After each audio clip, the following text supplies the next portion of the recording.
Hey, I was asked if I'd do a video of the tools that I use. It's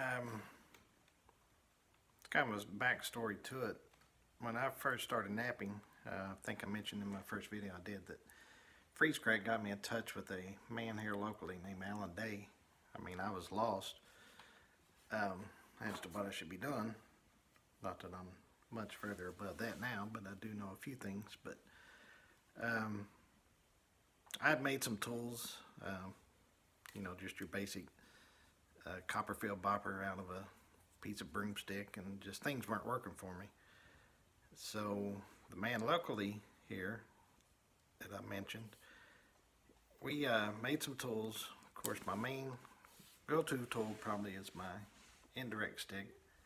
It's just a piece of 1-inch Delrin cut to 12 inches. I've got a 1/4-inch tip in one end and then a 3/8 in the other, just depending on the flake size I'm trying to take. These tips, they're out of C110 copper. You can search that number up, C110.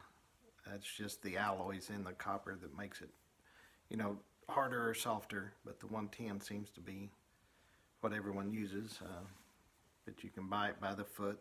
I think you can even get it by 6 inches, but that's just a 3/8 and a 1/4 inch. I also have a Eshy stick. It's the same thing, just 1-inch Delrin with this is a copper nail on the end of it. I'm not very efficient with my Eshy stick. That's why I don't really use it a lot. Mainly for pressure flaking, I use, this is just 1-inch Delrin with copper nail in the end of it. It's not been dressed for a while, but different people prefer different type of tips. I can't really tell you what I prefer. I just, once it starts getting rounded off, I'll grind it down a little bit.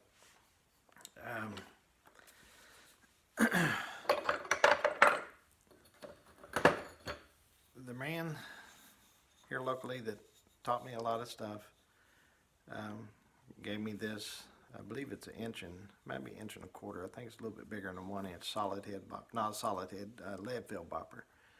And I've been using that now for a year and a half.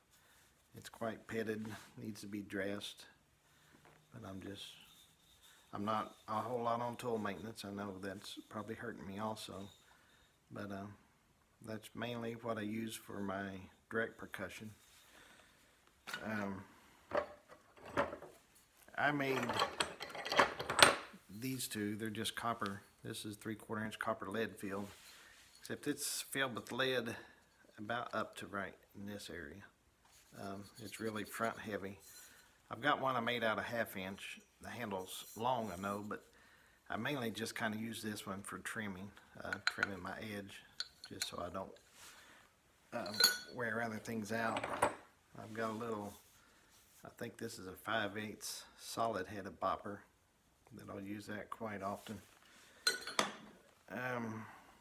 As far as hitting my indirect, this is I believe again, 1 1/4 inch solid headed bopper.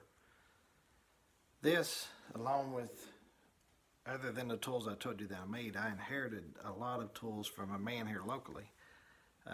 He contacted me on Paleo Planet, and due to some health reasons, he was having to get out of napping. But the solid headed boppers, I inherited it from him. But this thing, I mean, even hitting on the indirect, you do it for a couple hours. I mean, this thing, you'll feel it in your arm. It's heavy. But for lighter hitting on my indirect, this is a whitetail antler. I couldn't begin to tell you how many ounces it is, but it's not very heavy. It's just more of a quick strike. Doesn't put a lot of energy into the indirect. I would like to get a moose antler, but you can find them online, but it's just hard to tell from a photo, how big of a piece of moose antler you're dealing with. So I need to get to a nap in or somewhere where I can actually handle and see what the sizes are on them. use this for a notching pad. This again was from Jim Noer, the man I was speaking of that had to retire from his napping. I like this because I'm pretty sure it's homemade. It's a rubber pad, kind of reinforced rubber, got a notch in it. But this flap, if I can find a piece of rock,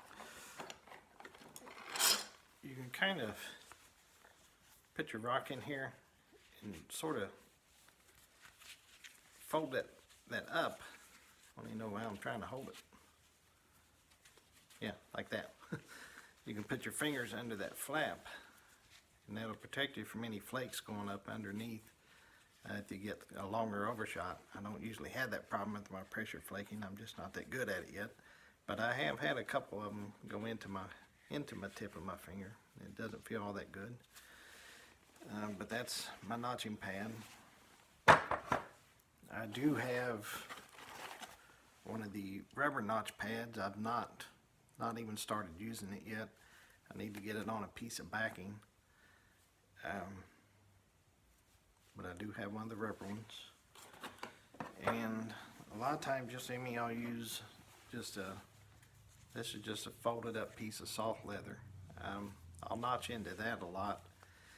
It seems like with the notch pad, and it's just due to my error in my flaking, you know, if I grab too much platform or if I accidentally push down, I seem to have problems, you know, I'll break smaller pieces. Or even working on the ends or the tip, with that tip hanging over the edge of that notch pad, a lot of times I'll pull down too much, I'll break the tip off. So a lot of times I'll flake into this leather pad into my palm, and I'll notch. That's how I notch. I notch with this little leather pad also. You'll see with Freeze Cracked, he'll direct his flakes, or he'll put it underneath his indirect punch, you know, just to kind of protect his hand. Occasionally I'll do that, but again, it's something I have trouble holding on to something really well when it's in the leather. It wants to move around on me, and but I think that's it. I've got just a regular file to dress my tips with, and that's it. I have a few different Hammerstones that I'll occasionally pick up and use. I'm not that good at them, but I do have a couple of sandstones that I do use for an abrader. Speaking of abraders, I broke my coarse abrader. I still need to order another one. It's just the regular carbide type. And then this is a fine grain abrader that I think in my last video I dropped it, broke the end off of it. So we need to get two abraders. As far as my notchers go, I use this one for starting my flakes. It just has a angle beveled on the end of it, and I'll use the tip of this bevel to kind of push the flake out in front of myself. And then I have another, this is just a horseshoe nail, kind of dressed up, that I'll try to clean the flakes out with. And that's what I dress my edge. I dress my edge with this one also. I have a smaller antler tine that I'll use occasionally, but again, I'm not used to the elbow tools. I think I've said it before. I don't know if it's on video, but I know I said it probably on Paleo Planet. When I first started, you know, I could have easily been handed, you know, just a billet and a hammerstone, and I'd have been an elbow napper. But, you know, I was presented with modern tools, and that's kind of what I use as modern tools. I know there's a lot of discussion back and forth, what's best, and I try to steer clear of all that. But I think, you know, down the road, it would be neat to be able to do everything the way it was done traditionally by the ancient people. But I've still got a long way to go and a lot to learn to get there. But that's my tool set. Hope y'all have a good day. Thanks.